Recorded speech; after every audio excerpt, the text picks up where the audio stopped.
What's up everyone, my name is Mike, and welcome to another GameCast Rewind. Today I'll be taking a look at Dead Space for PC. Enjoy!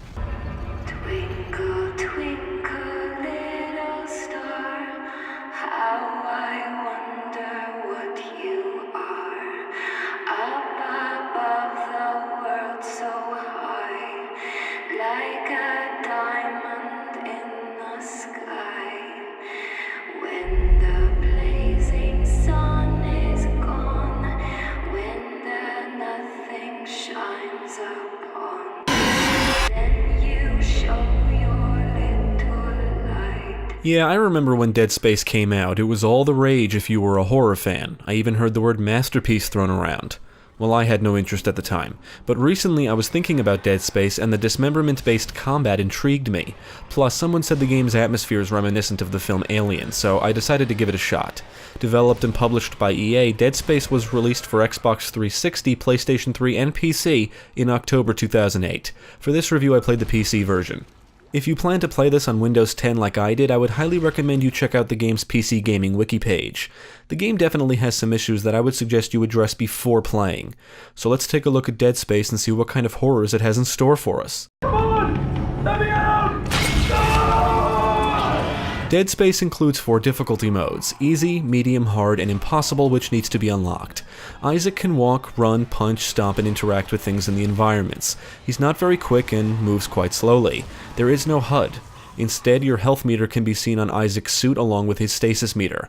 Health can be restored by using med packs. You can access your rig to see a map of the area, your inventory which has limited space, a database, and mission objectives. The gameplay does not pause when you access your rig, so you need to be mindful of your surroundings. I think one of my favorite things about this game is the locator. At the press of a button, you can activate the locator, which shows you exactly where you need to go. I love that. I hate getting lost. Early in the game, you'll learn how to use 2 modules, Stasis and Kinesis. The Stasis module can be used to slow down mechanisms and enemies for a brief time, but does drain energy. And Kinesis can be used to grab and throw objects. You will have to utilize these to solve puzzles, but they can also aid you in combat. On your journey through the Necromorph-infested ship, you will enter zero-gravity areas where you can jump long distances.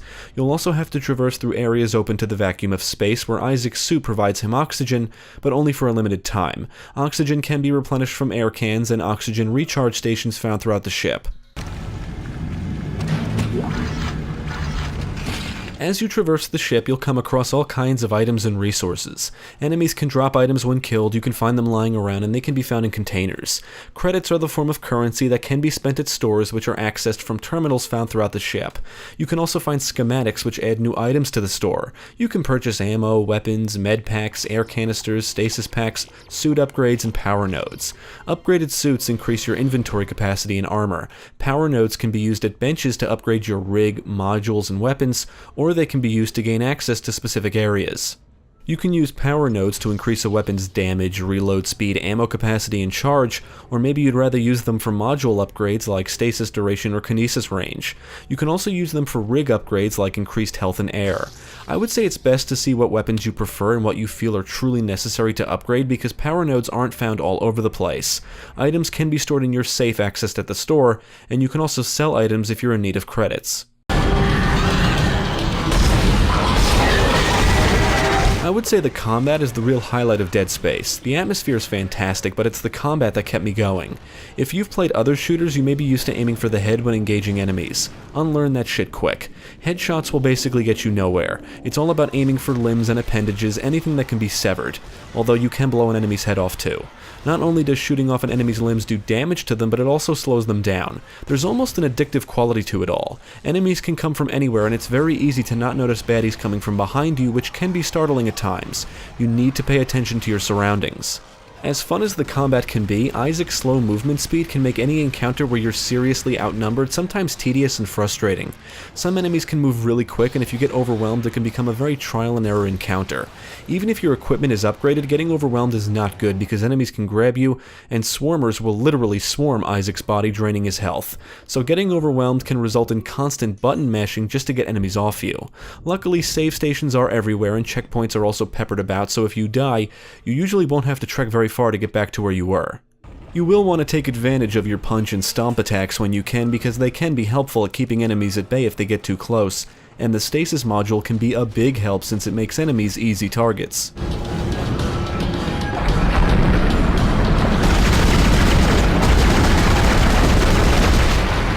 The weapons in Dead Space are definitely interesting. You start out with the Plasma Cutter, which is a weapon that can fire an energy blast in the form of a small line for cutting, as the name implies, and it can be rotated.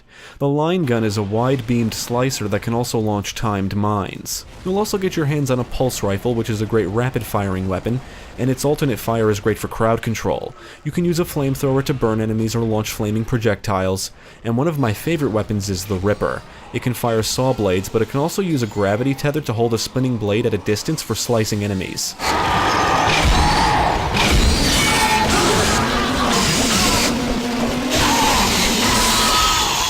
The Force Gun will fire a blast of kinetic energy, and it can also launch graviton grenades. Finally, there's the Contact Beam, which can be charged up to unleash a devastating kinetic discharge, or you can use it to fire a radial ground-based shockwave.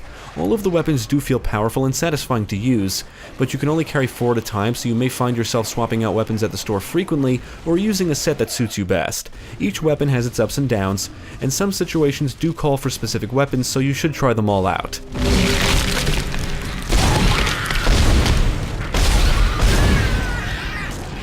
Necromorphs are the enemies of the game. They are mutated and reanimated corpses, and they can be quite creepy. You're going to encounter different variants that will force you to think about how you approach certain situations. They'll come from the ceilings and walls, or you may turn a corner and be face to face with one. You should always keep your eyes peeled, and you want to keep your distance if you can, because if enemies get too close, they can grab you and drain your health. There's all different kinds. Guardians are stuck to walls and have deadly tentacles. They can also fire out pods that will sprout their own tentacles and fire quills at you. Infectors are bat-like necromorphs that look for corpses to infect. You want to shoot an exploder from a distance because its appendage contains a highly explosive compound. Pregnants are fat necromorphs that can spawn enemies when killed, like swarmers, which are these little fuckers that are just annoying.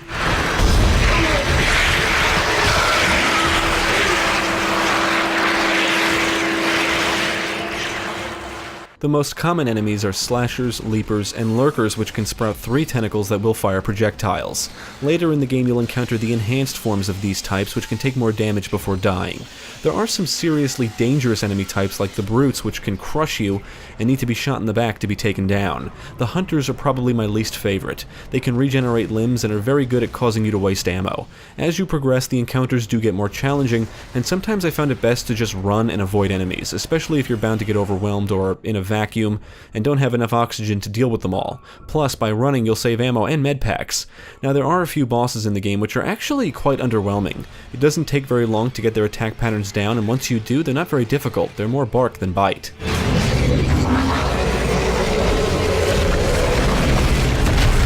Dead Space does a very good job at making you feel isolated and alone in hostile environments. The story plays out in chapters, and each chapter will take you to a different area of the ship.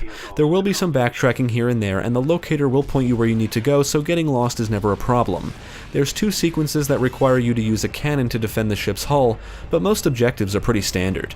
You'll have to retrieve items, activate things, go to certain areas, and solve basic puzzles to progress. Many puzzles will require the use of kinesis to move objects around, but there's no puzzles here that will break your brain or anything. They're all pretty easy to figure out. There are some environmental hazards you need to watch out for, like fire, electricity, and mechanisms that can kill you, but you can usually use stasis to slow them down so you can get past them. Dead Space is a fairly linear game, but there are rooms and areas off the beaten path that you'll want to explore because you'll want to acquire all the resources you can get. Anything you find can be helpful. Semiconductors can be sold for credits, ammo and med packs are always useful, and the logs you find provide some backstory as to what the hell is going on. Isaac, it's me. I wish I could talk to you. I'm sorry. I'm sorry about everything. I wish I could just talk to someone. The story is set in the year 2508 and you play as Isaac Clarke, the ship systems engineer on the USG Kellyan. After the mining starship USG Ishimura sends out a distress signal to the Concordance Extraction Corporation during a mining operation on the planet Aegis 7, the USG Kellyan is dispatched to investigate. As the Kellyan crew members begin exploring the ship, they are attacked by very dangerous creatures known as Necromorphs. Isaac is a silent protagonist and makes his way around the ship, completing various objectives in an effort to survive and escape. He also learns about the events that transpired before their arrival, which involve a dangerous religion and a powerful relic discovered by the Ishimura crew. The story is told through interactions with NPCs and logs found throughout the environments, and the voice acting is pretty good. There's not many cutscenes, and Isaac interacts with most characters through his resource integration gear, otherwise known as Rig. Now, games don't normally scare me. Jump scares will get me every now and then, but I've never reached a point where I had to turn a game off because it was just too intense or scary. But I will admit Dead Space is a creepy fucking game. The developers absolutely nailed the tone and atmosphere. Dead Space looks dated in some areas, but it absolutely holds up. Some textures are a bit blurry, but the presentation nails the whole dark and creepy sci-fi spaceship thing. Dead Space oozes with atmosphere, and it's all in the details. You'll encounter crazy people who just kill themselves. She's my favorite.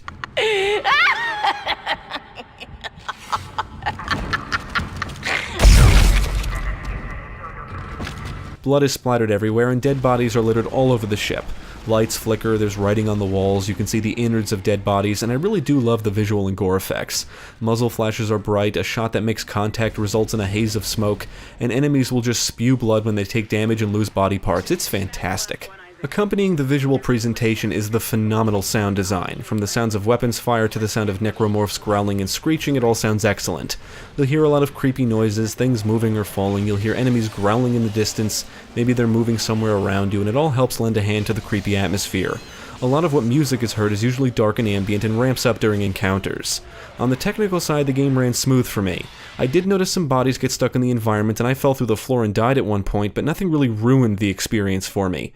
However, the game does have some significant issues that can be corrected before playing. Seriously, check out the game's PC Gaming wiki page. Evidently, a high frame rate can make one area impassable, so I limited the frame rate to 60. Mouse input also has some issues with a high frame rate. I've never played this on console, but I did play it with a controller, and there is some massive dead zones on the analog sticks. There is a program that can fix this, but I never got it perfect. Apparently, the in-game anti-aliasing tends to blur the image, so it's recommended to force it externally. Dead Space is a phenomenal horror game, period. After a while, Isaac's slow movement started to get to me, but overall I had a great time. And I think the slow pace is meant to emphasize tension, but if I had to retrek through an area, forcing me to collect multiple items all over again or engage multiple enemies again, that's when I wanted Isaac to move his ass a bit.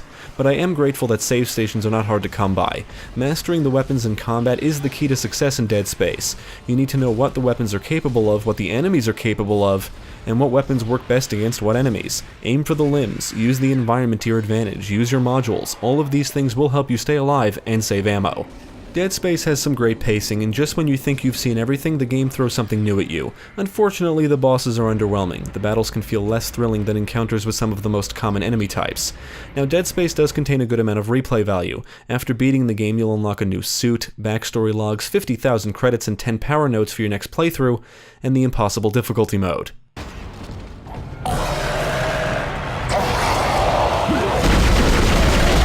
I would absolutely recommend Dead Space to fans of horror games. It's up there as one of the best horror games I've ever played. The tension is consistent, the action is fun, and it delivers in terms of atmosphere. For me personally, Alien Isolation is still my favorite horror game, but Dead Space does have it beat in the pacing category. It also contains some awesomely grotesque enemy designs and fun and interesting combat. Dead Space is brutal, gruesome, and creepy, and an absolutely fantastic sci-fi horror game. Definitely check it out. Thanks for tuning in, I hope this video proved helpful. Stick with GameCast for more quality content including the latest gaming news, podcasts, let's plays, and even more reviews. Be sure to check out my channel Gaming Pastime for new game reviews released every week. My name is Mike, and I thank you for watching. You're doing the right thing, Isaac. We're together now. The way it always should have been. I knew you'd come back for me.